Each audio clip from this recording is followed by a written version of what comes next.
Okay, so we're looking at social factors that affect development here. So again, we're going to be looking at kind of these different ways in which these are going to affect the physical, intellectual, emotional, and social development. Now, it's important you understand kind of how the kind of social things will be kind of changing how we develop, and you'll be able to apply them to a range of scenarios that the exam or anything else will throw at you. Okay, so biggest one really is a social factor is family. All right. Technically, a family is just a social group of people. Yeah, they're not always related. Um, think about kind of your parents, things like that. They're related by marriage rather than genetics. Sometimes it's just living together. So a family doesn't have to be blood relatives. It doesn't have to be people who are married. A family is just any kind of social group who are kind of very, very close. So family helps us in a huge different range of different ways. Okay, they are our first emotional relationship, our first attachment. Remember, Bowlby said this formed our internal working model, which then would inform our later relationships and attachments. Okay, they also help us experience social interaction for the first time. These are our first real interactions with others, and it's kind of a safe space for us to explore how to interact with each other when we talk to other people. How does it affect them? How does it affect us, etc., etc.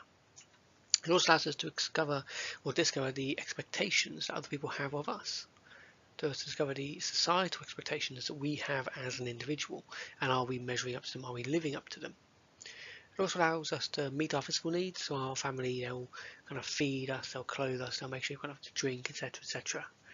Okay, but also they allow us to support and be supported emotionally. So we support our family as well as them supporting us. They form our support network in this way, and that was important when we looked at social development, or how we develop socially. Remember, also as well, you'll discover this as being students soon. Financially and practically, they help us. Yeah, some families also support older relatives. They might help you move out or move home, or they might help you with bills or buying white goods and things because your parents or other family members may be more financially sound or more financially kind of stable. Maybe they've been working for a while, and they're able to give you that assistance. So this is why a family is so important. So these are some of the positive effects they can have. But what we're really going to be focusing on, probably more predominantly, is what we call dysfunction. Okay, so dysfunction refers to a family that either doesn't or can't provide all the support and benefits we'd normally associate with a family. This can happen for a range of different reasons. It could be due to stress. So if parents are worrying about kind of work or money or things like that, maybe they can't give the attention that their children need. Maybe they can't give them the love and support they need, etc., etc. If they're worrying about money, maybe they can't give them this financial support as well. So that would be technically a dysfunctional family. Okay, it could be due to physical or mental health problems, either of the children or of the parents or of a different family member. Yeah, if that is causing kind of a very large care need, then obviously that care, that time, there's kind of that resource for giving care is being taken up and being placed somewhere else. Yeah, poor housing, we've already looked at, but yeah, poor housing can obviously affect families in lots of different ways. If you are poor quality housing, if it's overcrowded housing, obviously you can't have that same level of kind of support that other people would have. Yeah, this would be an example of when a family can't provide all support that we'd normally associate with being in a family. So by no kind of ill choice of their own, they are technically a dysfunctional family because maybe they don't have somewhere to wash their clothes, or they don't have somewhere where they can spend family time alone or individual time and things like this. Also, off the back of this, things like low income, quite obviously as well, poor parenting skills. Remember, parents as people, they have to learn how to be a parent, and some parents aren't as good at it as other parents. Okay, obviously you can do a lot of things to make your parenting skills better, but some people just have poor parenting skills, and actually they can sometimes get this from having poor parents themselves. They've never really experienced good parenting, yeah, or maybe they were disadvantaged children or something like that. But obviously it can have a long-lasting effect. What we tend to find is all of these different ways a family can be dysfunctional tends to kind of lead to similar outcomes. Children develop poor self-confidence. Yeah, self-confidence and self-esteem will link to your family's interaction with you, your family's kind of expectations of you, and how you are essentially getting on with them. Okay, and if you don't think that you're worthy of support, if you don't think that you should have had support because you've never got any, then obviously your confidence in yourself and your abilities can be very low compared to someone else. So parental divorce separation, obviously a very kind of pertinent thing to talk about due to the fact that divorce rates are increasing, but also a very key factor in terms of leading to a dysfunctional family. Yeah, if we talked about things like stress, things like money concerns, low income, poor housing, these are all things that tend to go hand in hand with parents getting divorced or being separated. Okay, so it's actually been associated with problems of emotional development in children and adolescents. Self-esteem, self-confidence, obviously very low. Yeah, or have problems with developing these in an appropriate way. You tend to find children of parents divorced have quite persistent low moods, so they're never really that happy. Because obviously they've all that going on at home, it's very hard to kind of get in a kind of a safe space again until things have settled down or it's kind of been all sorted, as it were. Often you find children are less resilient. So if they've suffered this kind of big blow to their family in early life, in later life they find it harder to cope with big changes. They find it harder to cope with kind of the hurdles that life will throw at them, and that can obviously cause problems. It also, due to obviously their family kind of breaking down at home, they tend to become more reliant or dependent on their peers. So they tend to be kind of a bit, I call it clingy perhaps, but they tend to rely on them for all the other information, all the other support that you normally expect from a family. So whereas they're looking for guidance on who to be, how to be, which you normally look to your parents for, they're looking towards their peers. Now the problem is here is obviously their peers don't tend to make the best decisions. Yeah, at this age, kind of talking about children and adolescents, they are notoriously bad at making decisions. So you find often children of divorce, of separation, they will often be making choices that lead to them getting involved with drugs, alcohol, excess, risky behaviours, things like that. Because the people they're looking towards don't have the experience to help them make kind of more sensible choices, and they're relying on people their own age who are making these same kind of ill-advised choices as well. There's been some worrying links as well between divorce and future poverty for children. Underachievement at school, less pay when they are working, and actually kind of the risk of them falling into poverty as well, which is a big worry. Sibling rivalry is another kind of idea that could cause a family to become dysfunctional. So sibling rivalry, for those of you who aren't lucky enough to have a brother or sister or two, is the idea that kind of two siblings are not just kind of in friendly competition, but they are rivals. They are vying for their parents' attention. They are competing against each other to an extreme degree that is actually negative. They're not supporting each other. They are actually becoming quite engrossed, quite absorbed completely by this competition. Okay, so Rosenthal and Dougherty, they in '84 found that children who were involved in rivalry or bullying behaviour were often actually bullied by their primary caregiver. Yeah, so their primary caregiver or carer is maybe bullying them as a child, maybe kind of teasing them for their behaviours, not really giving that kind of love and support, but actually being quite negative towards them. And actually these children themselves, they are bullying towards their siblings, they are rivals of their siblings, because the person who's supposed to make them feel safe is actually making them feel unsafe, so they feel very powerless. So one way for them to actually regain control, to gain some power in their life, is actually to do the same to someone else. So they begin to bully their siblings, they begin to become rivals with their siblings as a way to get this power back. Now, sibling rivalry can also come just from kind of parents inadvertently encouraging what I think is healthy competition. Yeah, they say, oh, you've got a brother, you've got a sister, you should be competing with each other, being a bit better. Yes, who can score the highest, who can run the fastest, etc. But this can lead to this kind of negative rivalry behaviours as well. Alright, so we spoke about parenting skills earlier. There's what we call parenting styles too. There's three ones we're going to look at and how they can affect a child.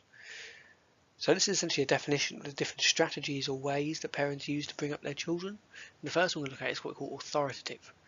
So this is when the parents, they're not overly strict, yeah, but children are brought up to respect authority and develop what we call appropriate boundaries.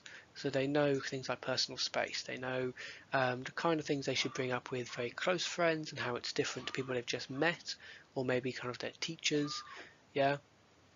They have kind of appropriate values as well, that things that are important in our society are important to them. Okay, and you'll find they're more resilient. Yeah, they can kind of take life's hurdles, and they conform more easily to society, so they kind of fit in better. Okay, we have a similar one. We have one called authoritarian. So it's not authoritative, but it's authoritarian.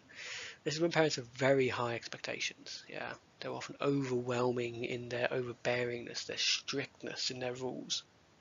And as a result of this, children tend to go completely the opposite way. They tend to become very rebellious. They rebel against the family, they rebel against society, institutions, just everything.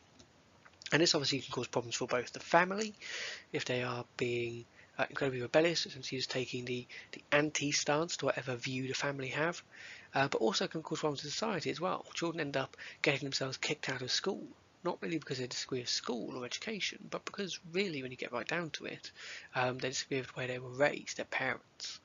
Yeah.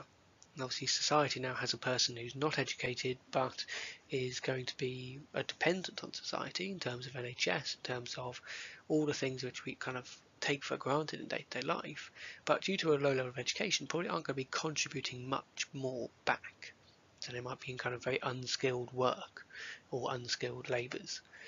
Now this is obviously a bit of a problem for society and something that maybe needs to be addressed in the future. Our final one is called permissive. So kind of the opposite of an authoritarian.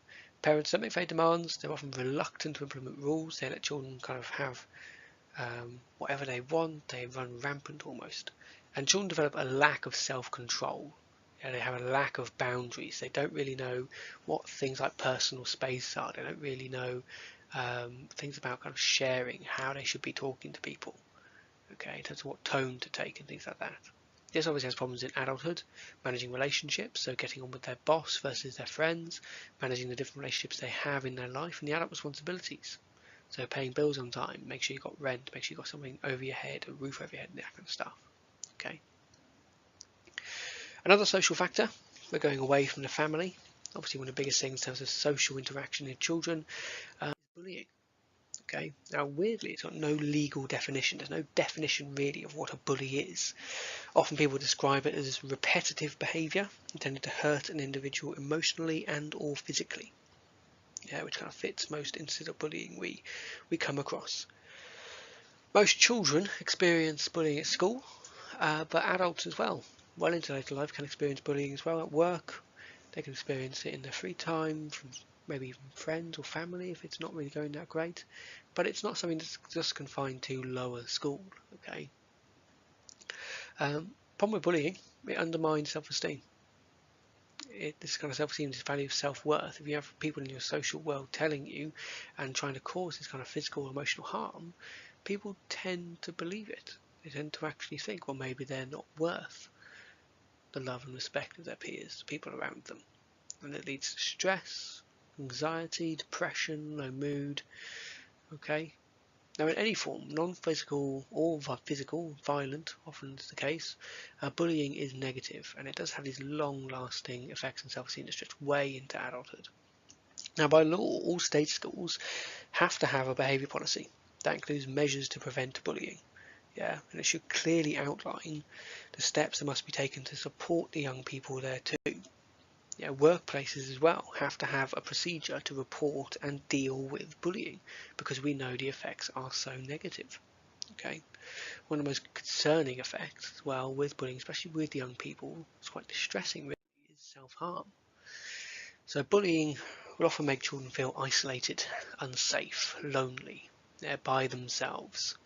Okay, and what we find is for some children, self-harm becomes their way of releasing these feelings of guilt, distress, anxiety, yeah, these negative emotions they've kind of got bottled up and got pent up. They don't know how to express, so it becomes a release. Okay, now most children, they hide this, adolescents to adults even. Yeah, it's a hidden behaviour. They hide their kind of self-harming marks with clothing they wear, with the location in which they self-harm in. Okay, because they don't want people to find out, because it's something that they think maybe is a sign of weakness or a sign of not coping, yeah, or something negative like that due to the stigma we have surrounding things like depression and self-harm in our culture.